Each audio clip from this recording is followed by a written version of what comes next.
நீ மகிழ்ச்சியா இருக்கணும், அதுக்கு என்ன செய்யணும்? புத்தர் சொல்றாரு, நீ மகிழ்ச்சியா இருக்கணும்னு சொன்னா மற்றவங்களை அடிச்சு சந்தோஷப்படுறதில்ல, மற்றவங்களை ஏமாற்றி சந்தோஷப்படுறதில்ல, அல்லது விருப்பப்பட்ட உடையை உடுத்தி மகிழ்ச்சி அடைவதல்ல, விரும்பியதை உண்டு மகிழ்ச்சி அடைவதல்ல.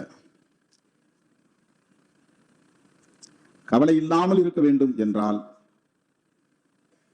5 ஒழுக்கங்களை பின்பற்ற வேண்டும். பஞ்சசீலங்களை, தனி மனித ஒழுக்கங்களை சொல்றார். பொய் சொல்லாதே, திருடாதே, மது அருந்தாதே, கொலை செய்யாதே, தவறான காம இச்சை கொள்ளாதே, ஒழுங்கீனமான காம உறவு கொள்ளாதே. இந்த 5 சொல்றாரு.